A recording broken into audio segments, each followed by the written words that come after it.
Good morning, dear students. This is the 8th video of Geography, Chapter 4. Chapter name is Climate, and this video is for the student of Standard 9. Students, in our previous video, we discussed about the ocean current. We started the topic that how the inner part of the continent not influenced by the ocean current. Here we will just continue that topic, ocean current with southern oscillation. In previous video, we also discussed about the air pressure and the wind's movement, as well as we discussed about the Coriolis force, that how Coriolis force affects the wind movement. When the air will just start rising upward direction, it just used to deviate. Similar thing just happened in the missile also, and in other thing also, if anything just goes into the air. So that's why we use the GPS system in that, global positioning system in that. So here we will just discuss few more thing about the ocean current, and especially we focused on the southern oscillation. So if we talk about the ocean current, solar energy, wind and earth's rotation creates ocean current.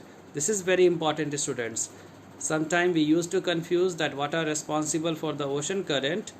Current means what? The flow of the water. So it just used to flow from equator to pole or pole to equator. So this flow is called ocean current.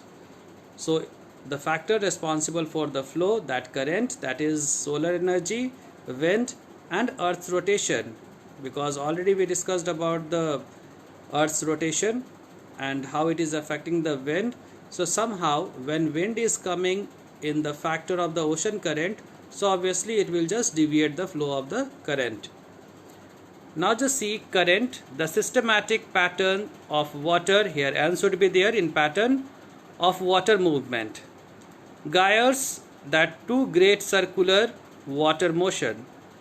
Northern hemisphere, the ocean current move clockwise. Southern hemisphere, the ocean current move anti-clockwise. So what is clockwise and what is anti-clockwise, you know, and you have seen in the Coriolis force also that in northern hemisphere when the air just rise up, it just move to the right, and when in southern hemisphere air just rise, it just move into the left direction. So same thing is happening with the ocean current also, that in northern hemisphere the ocean current moves clockwise, okay, and in southern hemisphere the ocean current move anti-clockwise. So this is opposite.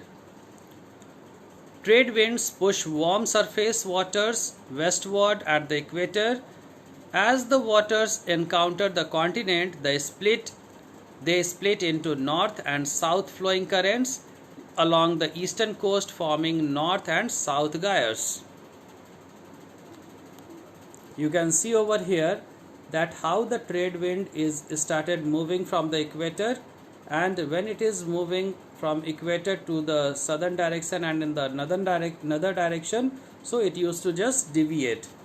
Surface water blown by the wind at point A will veers to the right of its initial path and continue eastward. Okay, so you can see here when the wind will just move from the equator to the northern direction, so A point you can see it will just move to the clockwise direction. Okay, you can see the downside, it is moving towards the left direction. See the statement over here, students. Southern oscillation. The changes in the pressure condition over the southern oceans also affect the monsoon. When the tropical eastern South Pacific Ocean experiences high pressure, the tropical eastern Indian Ocean experiences low pressure. So this is very much important to understand that when our tropical eastern South Pacific Ocean experiences the high pressure, the tropical eastern ocean experiences low pressure. But sometimes there is a reversal in the pressure condition, and the eastern Pacific has lower pressure in comparison to the eastern Indian Ocean. This periodic change in pressure condition is known as the southern oscillation. Oscillation means what? Movement in a pendulum shape, okay, in a pendulum motion. So southern oscillation used to just reverse back. It means the reversal of the ocean current from the same direction in which they just came. So that is about the southern oscillation. So sometime only it just happened that from which direction it just originated, it just move into the same direction. The difference in pressure over Tahiti in Pacific Ocean and the Darwin in Northern Australia of Indian Ocean is predicted the intensity of the monsoon. If the pressure differences were negative, it would mean below average late monsoon. A feature connected with the SO is the El Nino, a warm ocean current. So this El Nino and ENSO, this El Nino, La Nina, we will read in the next video. Here you will get the introduction only. So when we talk about the El Nino, this is the warm ocean current, and La Nina is the reversal of that. Okay, La Nina is the reversal of the warm current. It means it is the cold current. ENSO, the full form of ENSO is El Nino and Southern Oscillation. So what is happening over here, students, that when the southern oscillation takes place, we usually face the late coming of the monsoon, because how it will just happen, how it will just come at the right time, because it will just reverse back from the same direction or in the same direction. So this will just late in the arrival of the monsoon, this will delay the arrival of the monsoon. A feature connected with the SO is the El Nino, a warm ocean current that flows past the Peruvian coast in place of the cold Peruvian current every 2 to 5 years. The changes in pressure condition are connected to the El Nino, hence the phenomenon is referred to as ENSO, El Nino and Southern Oscillation. You can see here that how the movement of the ocean current is moving from the Gulf Stream, from Gulf of Mexico. One current started moving towards the northern side.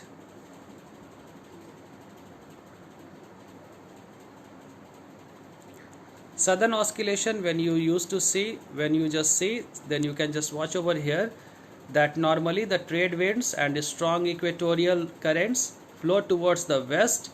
Okay, at the same time, an intense Peruvian current causes upwelling of cold water along the west coast of South America. So this is called the southern oscillation. What is happening over here? Just watch it properly. That normally the trade winds and the strong equatorial current flow towards west. Okay, so which is the western direction? You can just watch it here. This is the western direction in which wind is moving. So this is just relevant to the statement. The trade winds, normally the trade winds and the strong equatorial current flow towards westward. Okay, but what is happening over here? At the same time, an intense Peruvian current causes upwelling of cold water along the west coast of South America. So it will just reverse back it. You can see that how the current is just returning back also. So this is called the southern oscillation.